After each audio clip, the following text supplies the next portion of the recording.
오늘 말씀의 은혜를 나누겠습니다. 기도하겠습니다.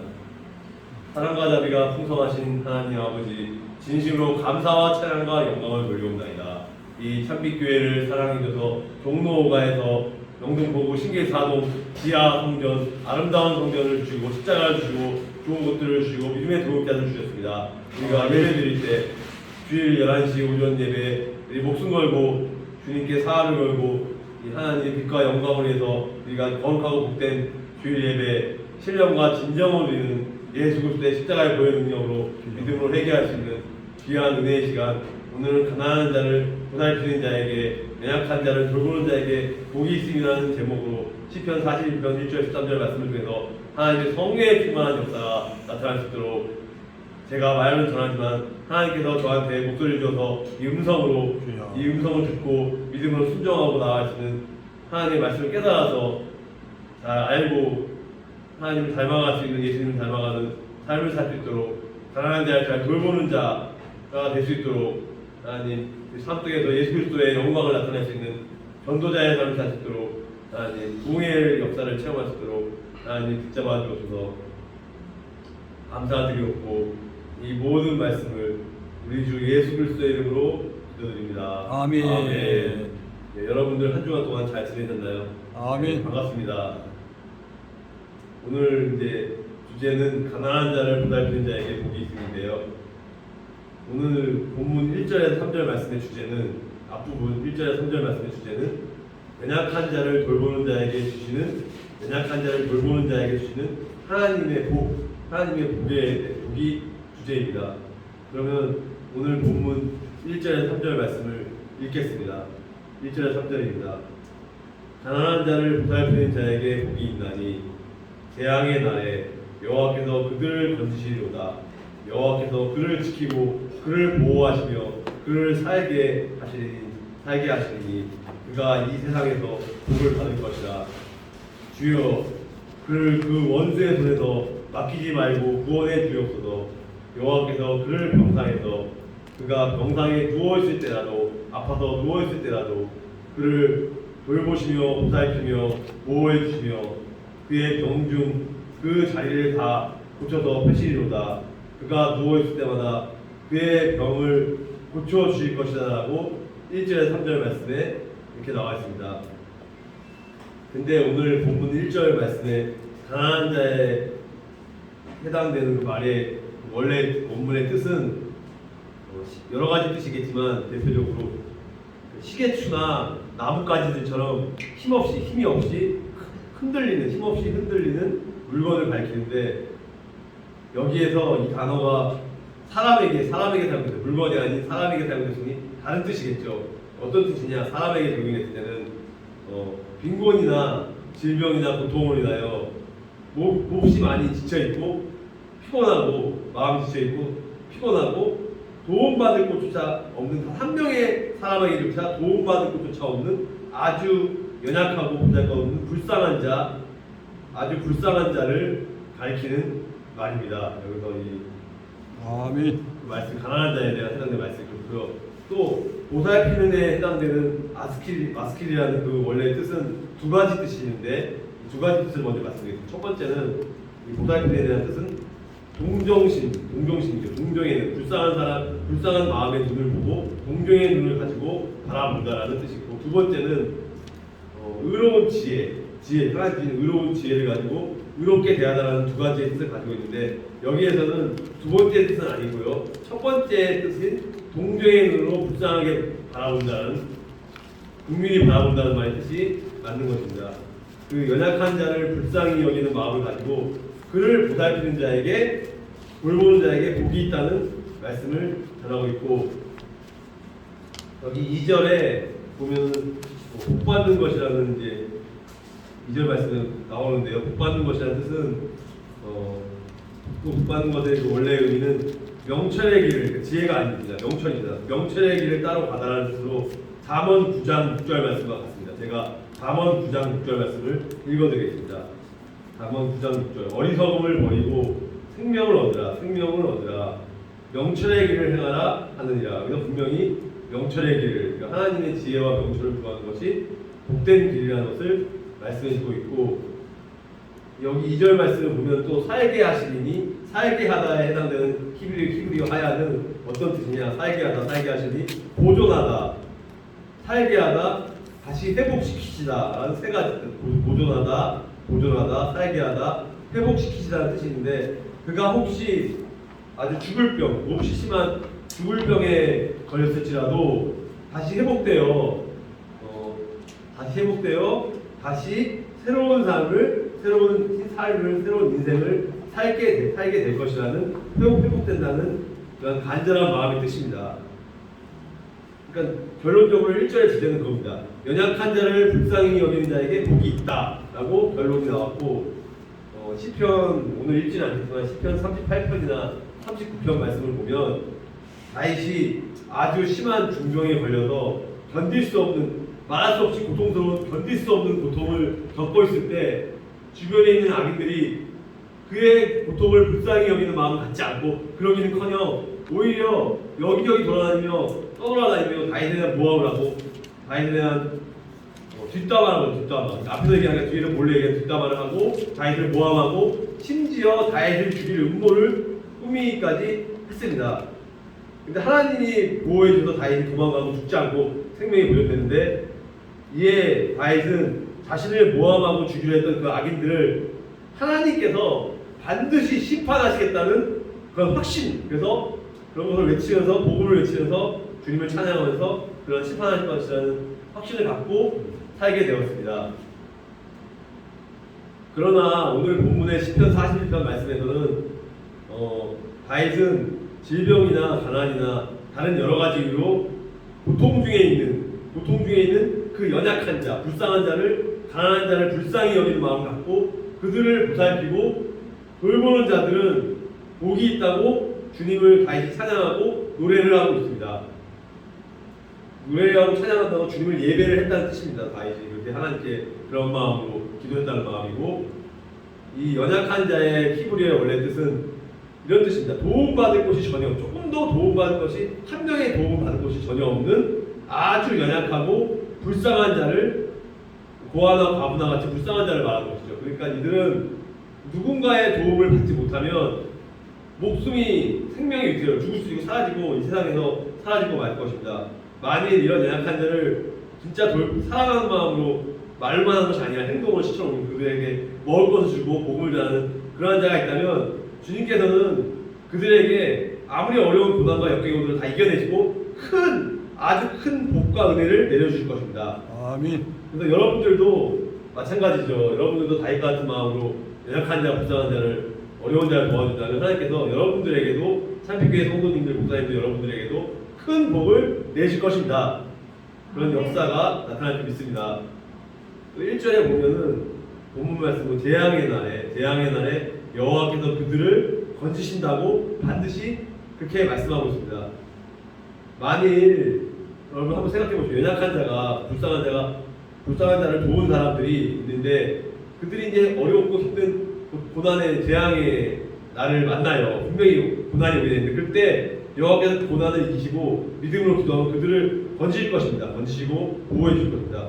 재앙에 그들에게 미치지 못하도록 주님께서 원수들을, 그 어려운 일들을 다 막아주시고 그들이 재앙의 날에도 평안한 마음에 거하시도록 그들을 돌보시고 보살필 것입니다. 2절 말씀으로 넘어가면 본문 2절 말씀에 여호와께서 그들을 지키시고 살게 하시니, 혹시 적군이 쳐들어온다고 할지라도 다윗은 쫓기는 몸이죠. 그때는 전쟁이 많이 일어났었죠. 쫓기는 몸으로 도망가고 있는데 여호와께서 그들을 지키셔서 그들을 평안히 살게 하실 것입니다. 그들이 연약한 자를 도왔으니까 세상에 공짜는 없습니다. 하나님은 다 기억하고 모든 걸 다 기억하고 계세요. 사람은 기억하지 못하더라도 연약한 자를 도왔으니까 하나님이 기억하고 이 땅에 사는 동안 주님께서 그들이 복을 받으며 평안히 살게 하실 것입니다. 이제 3절 말씀으로 넘어가서 본문 3절 말씀에 혹시 그들이 병상에 누울지라도 주께서 그의 병을 고치실 것이라고 말씀하시고 있습니다.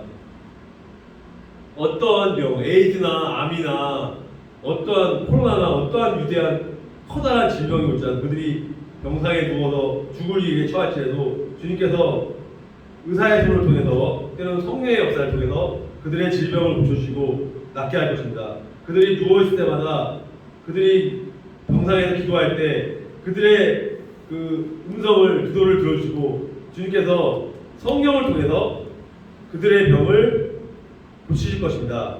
아무리 의사가 의술이 뛰어나도 의료사고가 날 수도 있고 다 완벽히 고칠 수 없고 성령의 역사 아니면은 육체의 질병 어떠한 것도 고칠 수가 없는 것입니다. 그것을 기억하고 살아가기 바라고, 그들이 연약한 자를 돌보았으니 반대로 그들이 연약해지면 연약한 자를 도운 사람도 또 연약해질 수가 있어요. 그 사람도 이번에는 하나님께서 다른 사람을 통해서, 다른 사람이 나도 모았으니까 다른 사람이 내가 이제 어렵게 됐으니까 동일한 마음으로 불쌍히 여기고 나를 돌보고 하나님께서 그 사람을 통해서 역사하시고 돌봐주실 것입니다. 아멘. 또 반대로 생각해 보시죠. 반대로 자기보다 연약한 자를 멸시하고 그 약한 사람을 욕을 하고 핍박을 하고 고통을 준 사람, 그들에게 함부로 대하고 불쌍히 여기는 마음 갖지 않고 함부로 대하고 막 인격적인 모독을 하고 막 괴롭히는 뭐 직장 상사나 주위 사람도 있다고 생각해요. 그는 하나님의 심판, 무서운 진노를 회개하지 않으면 무서운 심판, 진노를 받게 되고 반드시 죄의 대가를 치르게 됩니다. 아주 무서운 말씀입니다. 그렇기 때문에 남을 도와주지 못할 만큼 연약한 자를 돌보주는 건 좋지만 차라리 가만히 있으면 중간이라고 간다고 하나님의 진노는 받지 않게 되는 거죠. 말씀대로 나가거든. 그러면 이제 본문 4절에서 10절 말씀을 읽겠습니다. 본문 4절에서 10절입니다. 네, 4절입니다. 내가 말하기를 여호와여, 여호와 하나님이여, 나를 불쌍히 여기시고 긍휼히 여겨 주시옵소서. 내게 하나님의 은혜를 베풀어 주시옵소서. 내가 주께 범죄를 하였사오니 내 영혼을 불쌍히 여기고 고쳐 주시옵소서 하였나이다. 내가 그렇게 말했습니다.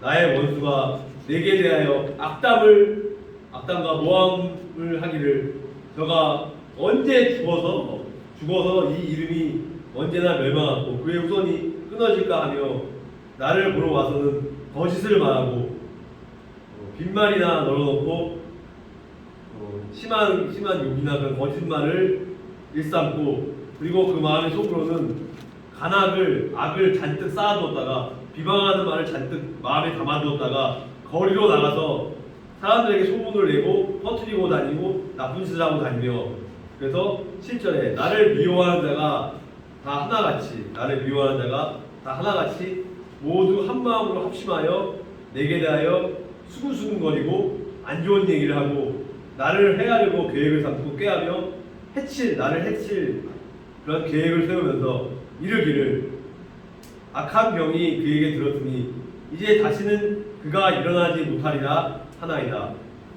내가 믿음을 갖고 신뢰하여 내 떡을 나눠 먹던, 나와 한 상에서 밥을 함께 먹던 나의 가까운 친구들도 이제는 나를 대적하여 나를 원수로 삼고 그의 발꿈치를 들었나이다. 그러하오나 주 여호와여 내게 은혜를 베푸시고 나를 일으키사 내가 그들에게 보응하게 하소서. 그들에게 원수를 되갚을 수 있게 하나님이 그렇게 하여 주시옵소서라고 4절에서 10절 말씀에 이렇게 말씀하고 있는데, 4절 10절 말씀의 주제는 역경을 당하는 자, 그러니까 고통을 당하는 자가 해야 할, 하나님께 드려야 할 기도죠. 역경을 당하는 자가 해야 할 기도가 주제인데, 오늘 4절 말씀, 본문 4절 말씀을 보면은 분명히 이렇게 나옵니다. 4절 말씀에 나를 긍휼히 여기소서, 나를 불쌍히 여기소서, 내게 은혜를 베푸소서, 내가 주께 범죄하였사오니 나를 고치소서라고 간절한 마음으로 기도하는 마음으로 이렇게 말씀하고 있습니다. 즉 역경에 있는 자들이 이 고통과 시련이 나한테 다가와서 하나님께서 내가 잘못된 것을 깨닫게 하기 위해서, 깨달을 줄 못했기 때문에 깨닫게 하기 위해서 주신 것임을 명심하고 기억하고 그 역경의 문제를, 고통의 문제를 해결하기 이전에 중요한 건 먼저 자신의 죄를 용서해 줄 것을 믿음으로 회개하고 용서해 주옵소서, 하나님 나 도와주세요 라고 간구하는 기도를 하라고. 우선순위가 회개가 먼저고 회개하지 않는 기도를 하나님께 듣지 않으십니다. 회개를 하고 하나님께 용서하고 예배한 마음을 드렸을 때 하나님이 그걸 받아주시고 그 고통을 이겨내게 하시는 겁니다. 그걸 명심하기 바랍니다. 만약에 죄의 용서를 받지 못하면 그 역경의 문제가 해결될 수 있어요. 해결된다고 할지라도 물론 해결되는 건 좋죠. 여전히 멸망을 당하는 자로 있는 것이니 참된 해결이 진정한 해결이 아니기 때문입니다. 오늘 본문 5절 9절 말씀을 보면 원수들이 내게 대하여 한 일을 그 상황을 보고를 하고 있습니다. 자신의 죄를 용서해 줄 것을 간구한 후에는 지금 자신이 겪고 있는 역경의 문제를 하나님께 이미 회개했으니까 하나님께서 역경의 문제를 해결할 수 믿고 보고하고 하나님께 알리는 것입니다. 그것은 다윗은 자신이 경험했던 일을 여기에서 자신이 경험했던 일을 예로 들면서 자기 일을 예로 들면서 그 상황 보고를 할 때 아주 자세하고 상세하게 조금 더 거짓이 없이 100% 하나님께 있는 그대로 보고하고 권면을 합니다. 악한 자들이, 그러니까 진짜 악한 자들이 나한테 와서 칼로 위협했는지 아니면 무슨 말을 했는지를 그때 나의 심정이 어땠는지, 어떻게 얼마나 고통스러웠는지, 내가 얼마나 두려웠고 얼마나 비참했었는지, 나를 대적하는 자들이 누구누구인지를 있는 그대로 하나님께 보고했을 때 우리가 100%다 솔직하게 얘기했을 때 하나님은 우리의 솔직한 기도를 다 응답해 주십니다. 그래서 오늘 10절 말씀을 보면은 이렇게 나옵니다. 그러하오나 주 여호와여 내게 은혜를 베푸소서 하고 믿음의 간구를 간절하게 했습니다. 그렇게 그가 겪고 있는 역경을 상세하게 보고한 후에는 그 다음에 중요한 게 그거예요. 은혜를 구해야 돼요. 말씀의 은혜, 기도의 은혜, 성령의 은혜, 모든 각종 하나님 기뻐하시는 종류의 은혜를 구하며 베풀어주시면 하나님이 더 기도를 달려주시고 더 기뻐하시는 거예요. 아, 얘가 나한테 은혜를 구했구나. 내가 더 많은 복을 주어야겠구나 라고 생각하고 하나님도 그렇게 생각을 하죠. 그러면 문제는 내가 겪고 있는 모든 일들이 주님께 알렸으니 다 해결되는 거예요. 그 문제뿐만 아니라 하나님께 기도하지 않은 다른 문제까지도 하나님은 다 해결해 주신다는 사실을 여러분들 놀라운 하나님입니다. 우리는 하나를 구했는데 하나님은 3개, 4개, 10개를 주셔요. 이거는 수지받는 장사죠. 이거는 손해보는 장사가 아니고 영적으로 봤을 때 진짜 풍성한 은혜의 삶을 살 수 있는 다윗의 삶을 통해서 우리도 그러한 삶을 살 수 있는 것인가.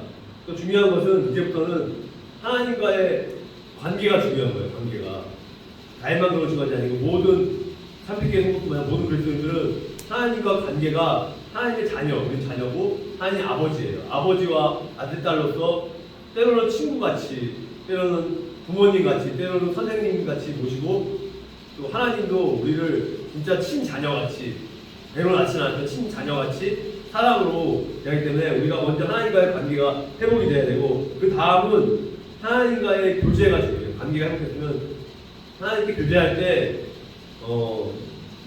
내가 초신자 때나 이건 믿음이 부족한 자는 다 얘기를 있는 그대로 하지 않고 조금 꾸며서 사람들한테 얘기할 때 뭐 타협을 하는 식으로 하나님께도 뭐 돌려서 얘기한다든가 이렇게 해요. 하나님은 근데 그런 걸 기뻐하지 않아요. 하나님은 이제 어린아이 같이 순수한, 우리가 성숙한 믿음은 뭐냐면 어린아이 같이 순수한 마음으로 있는 그대로 아까도 얘기 드린 것처럼 기도해 하면은 하나님이 모든 기도를 더딜지라도 우리의 생각과 달라요. 우리는 당장 내일 급해요. 근데 하나님은 5년 후가 될지 10년 후가 될지 몰라. 그때가 응답의 하나님 때예요. 왜냐하면 지금 주면은 우리가 감당을 못하고 어린아이에게 칼을 줄 수가 없어요. 우리가 감당을 못할 때 안 주는 거고 우리가 감당할 믿음이 됐을 때 하나님이 주신 거니까 여러분 답답하더라도 끝까지 그 응답이 될 때까지 포기하면 안 되고 꾸준히 이렇게 기도를 해야 돼요. 이제 그래서 하나님은 나와 친구가 되기를 원하세요. 친구가 되기를 원하시는데 내가 자꾸만 세상과 친구가 되고 술이나 세상 문화와 친하게 되고 술이나 세상 문화를 듣고 세상 친구들을 사귀게 되니 이런 하나님은 이런 고통의 일을 통해서라도 네가 깨달아라 그래서 고난을 주신 거예요. 그래서 하나님을 더 찾게 되기를 나의 친구가 되어달라고 하나님이 원하는 것이고 이제 오늘 본문 마지막 11절에서 13절 말씀을 제가 본문 말씀 보게 되겠습니다. 11절입니다. 내 원수들이 나를 이기지 못하게 되면 주께서 나를 기뻐하신 줄 그들이 알게 되리이다. 주께서 나를 나의 완전한 중에 붙으시고 영원히 주의 얼굴 앞에 세우시나이다. 세우시나이다. 주님을 영원히 모시게 하셨나이다. 이스라엘의 하나님 여호와를 영원부터 영원까지 찬양하리로다. 아멘. 라고 아멘. 이렇게 말씀하고 있는데, 오늘 11절 13절 말씀의 주제는 역경을 당하는 자, 고난을 당하는 자들이 가져야 할 그 확신, 그러니까 역경을 당하는 자들이 어떤 확신의 마음을 가져야 하는가라는 말씀의 주제입니다. 역경을 당하는 자들이 가져야 할 확신입니다. 그러면은 역경을 당하는 자들이 해야 할 믿음의 고백은 무엇인가요? 한번 생각해 보시기 바랍니다. 어떤 믿음의 고백을 해야 되는가라는 것을 말씀해 드리겠습니다. 오늘 본문 11절 말씀을 보면, 주께서 나를 승리하게 하시면, 하나님께서 나를 승리하게 하시면 우리한테 우리가 어떤 일을 승리하겠다는 확신의 마음이 생기게 되는 것입니다. 그렇게 하나님께 자신의 죄를 용서해 주실 것을 간구하고 자신의 문제를 있는 그대로 다 보고한 후에 주님께서 은혜 베풀어 주시기를 간구했다면, 이제는 마지막으로 은혜를 구하는 것은 끝난 것이 아니라 주님께서 그에게 기도 응답을 해주시고 회복해 주실 것을 그날을 기다리고 기대하면서 소망하면서 승리의 확신을 가지게 되는 것입니다. 이 기도를 생각하면서 매일매일 반복해서 하실 것을, 그러니까 매일 반복해서 기다리고 인내하기 바랍니다. 이미 주님께서 그에게 승리하게 하실 것을 믿고 기다리고 주님께서 그러한 것을 줄 계획을 세우기 바랍니다. 그래서 이렇게 기도하길 원합니다. 어떻게 기도하냐면, 내 원수들이 나를 이기지 못하게 되면 주님께서 나를 기뻐하시는 줄, 나를 기뻐하시는 줄 그들이 알게 되리이다. 얼마나 통쾌한 일입니까? 원수들이 주님을 찬양할 날이 와요. 주님을 기뻐할 날 회개하고 주님께 돌아가려 옵니다. 할렐루야. 얼마나 통쾌하고 기쁜 일입니까? 하나님이 내 편이 되었으면 그들이 알게 된다면, 그부터 감히 그 원수가 나를 대적하지 못하고 나를 괴롭히지 못할 것입니다. 오늘 본문 12절 말씀을 보면, 12절 말씀에 온전하게 회복시키시는 하나님의 은혜, 온전하게 회복시키시는 하나님을 알 수 있는데요. 다윗은 단순히 역경에서 벗어나기만을 구할 것이 아니라 나를 온전하게 붙들어 주실 것을 간구하고 권면하고 있습니다. 하나님을 참되게 섬기는 자가, 하나님을 참되게 예배하는 자, 예배에 성공하는 자, 예배로서 행복하게 하는 자가 되게 해주실 것을 간구하는 것입니다. 하나님을 기뻐하고 노래하는 자가 되어야 합니다. 그렇게 간구해야 됩니다. 그래야 또 다시 역경을 만났을 때 그때도 하나님이 도와주십니다. 기뻐하고 노래하고 예배드리면 또 하나님이 역경에서 구해주시고, 또 그러한 것을 반복하지 않게 역경을 더 당하지 않고 기쁘고 복된 삶을 살게 하나님이 해주십니다. 그래서 12절 말씀에 보면 영원히 주님과 함께 동행하기를 간구합니다라고 기도합니다라고 임마누엘 하나님과 동행하는 삶을 간구하고 있습니다.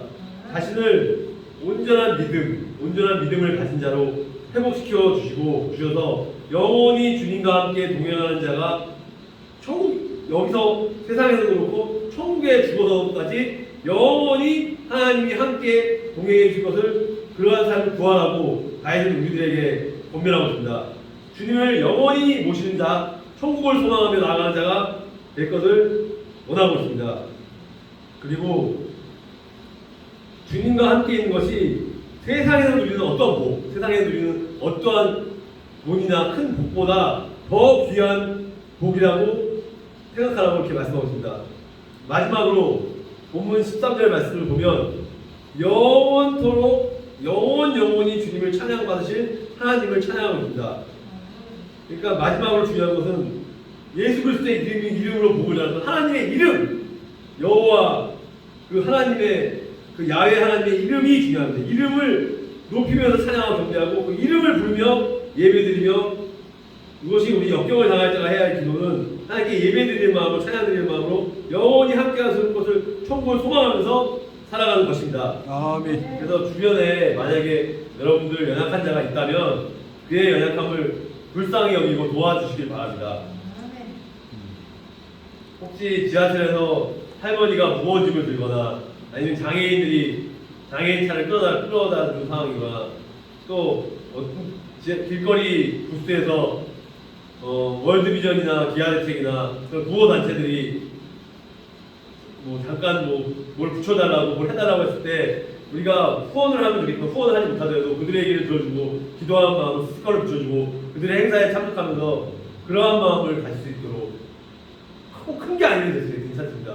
길거리에서 지갑을 주셨어요. 저는 그런 경우 많아요. 지갑을 저는 눈이 좋아서 남들보다 돈을 잘 버는 의사가 있어요. 그래서 길거리에 그런 게 잘 보여. 지갑이 보이면 한 10원도 내가 가지지 않고 파출소에 갖다 주거나 그 사람을 줘요.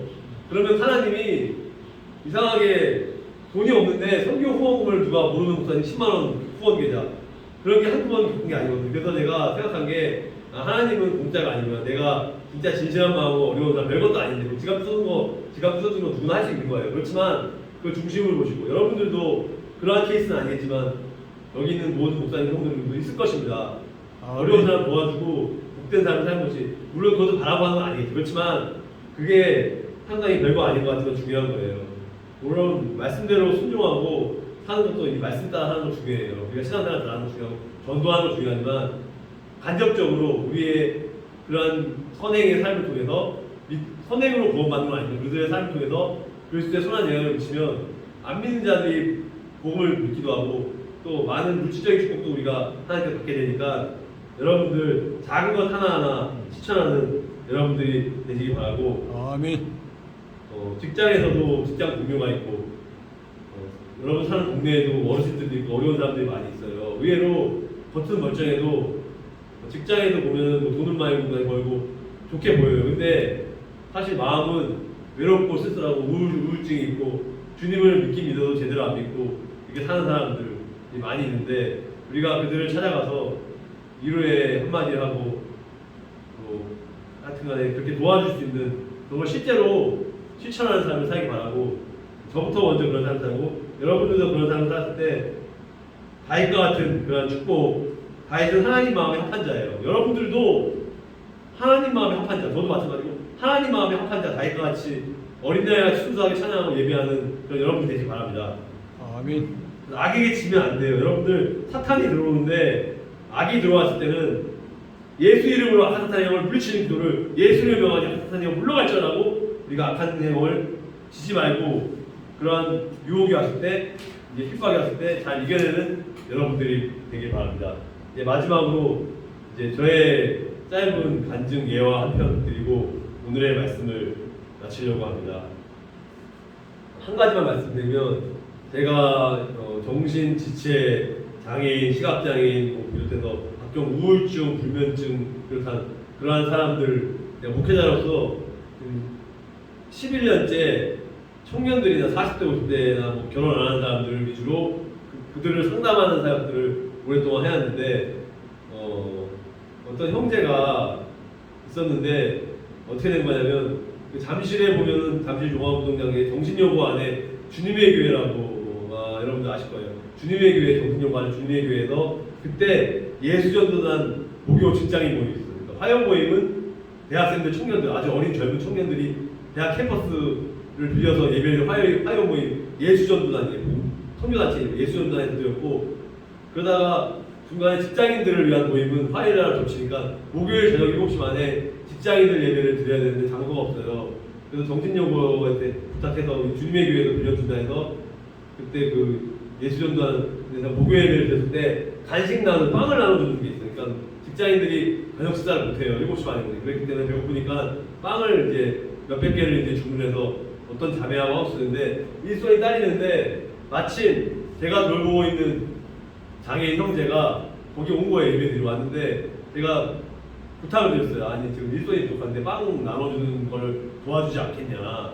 그러니까 그 사람이 좀 흔쾌히 그걸 받아들이고 장애가 심하지 않아요. 약간의 장애, 지체 장애가 있었는데 그래도 불구하고 열심히 그것을 돕는 모습을 보면서 중요한 건 사람들이 감동을 받는 거예요. 예배드리러 온 직장인들도 있지만 직장인들 아니고 그냥 빵 먹으러 온 사람도 있어요. 빵 먹으러 온 어르신도 있고 직장도 안 다니는데 빵 때문에 오는 사람도 있어요. 그래서 그들이 예수 믿는 마음으로 온 게 아니에요. 근데 이런 우리들의 봉사하는 모습을 보면서 그걸 감동받아서 그들 중에는 예수를 영접하는 사람도 있고 그날 예배 때문에 은혜 받는 사람도 있지만 우리가 봉사하는 모습을 통해서 변화되고 그런 걸 봤을 때 하나님도 기뻐하시고 그 사람들도 좋은 영향을 비치는 것이다 해서 이런 것을 생각했고, 그래서 저는 그 형제하고 봉사활동을 많이 했어요. 이주 근로자, 필리핀 근로자들 영어 예배라든가 예를 들면 탈북자 선교 예배 때 그 형제를 항상 데리고 가서 그 신촌에 있는 외국인 교회, 우리 선교교회 거기도 이제 데리고 가서 뭐 여러 사람들, 외국 사람들이 어려운 일 있을 때 행사할 때 많이 도와주고 해드려서 좋은 영향을 미쳤고, 지금까지 그 일을 11년째 그 형제를 돌보면서 또 앞으로는 또 일본 선교를 일본에 주거하는 영혼들, 또 국내에 이 영등포구 신길동에 주거하는 영혼들에서 제가 소원하는 것은 복을 전하는 것도 중요하지만 봉사활동, 자원봉사활동, 밥을 퍼준다든가, 옛날에 기억나실 거예요. 옛날에 제가 어떤 목사님과 7, 8년 전에 반찬 나눔이나 빵 나눔 운동을 했는데 그것이 너무 좋은 효과를 했는데, 그것을 저는 반찬 나눔이나 빵 나눔 운동을 하는 것을 좀 앞으로 좀 봉사활동을 많이 해서 이웃 지역사회를 섬기고 복음을 전하면서 선교할 수 있는 그러한 참빛교회가 되길 바랍니다. 아멘. 네, 오늘 말씀을 마치겠습니다. 오늘 주제를 말씀하면서 제가 마치겠습니다. 오늘 주제는 가난한 자를, 연약한 자를 돌보는 자에게 하나님의 복이 있다는 결론으로 이걸 말씀드리면서 오늘의 말씀을 마치겠습니다. 아멘. 기도하겠습니다. 하나님 아버지 감사합니다.